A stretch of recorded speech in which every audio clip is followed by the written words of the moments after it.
Hi folks, in this video I want to talk to you about systems and energy. So what is a system?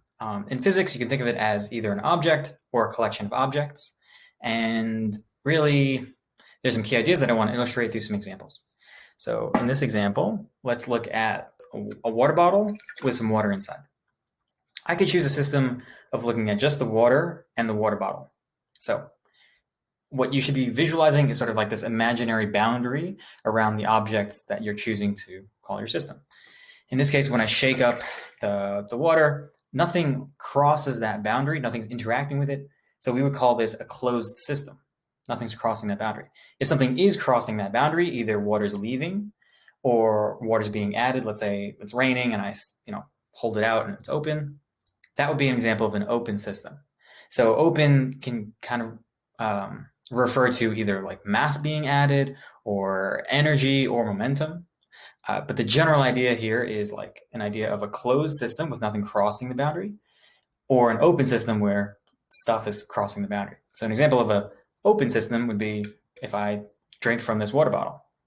If I'm drinking from the water bottle, water is leaving the bottle and water system, and it's going into me. And I'm outside of this imaginary boundary. Therefore, that would be an example of an open system.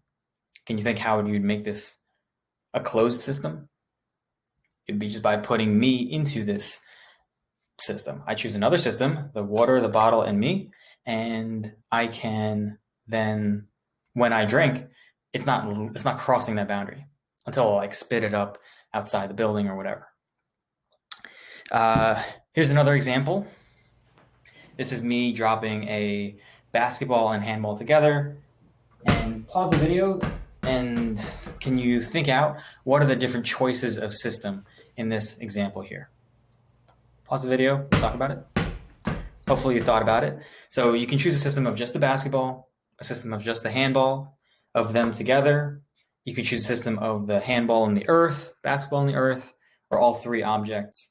You can put me in the system or outside the system. You have tons of different choices. And what system you choose really depends on what you're being asked to solve for or what you care about. So I want to just put a little disclaimer here.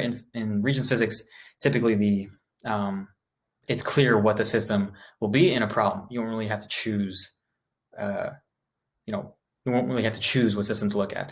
It'll be said solve for this system, or from what they're being asked, it'll be clear that they either want you to put everything in the system or keep stuff outside. I'll explain more about that when we talk about work. What I want to focus on right now, just to summarize, when it comes to systems, you have either open or closed,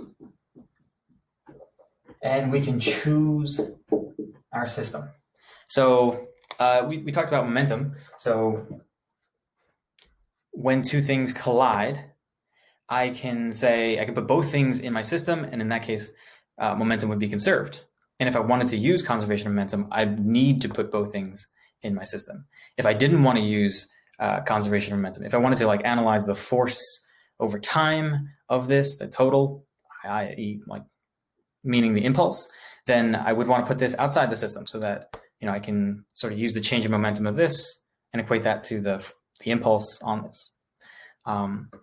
So this idea of systems and open and closed isn't just with energy, but it's really important, and that's why I wanted to kind of lay that out.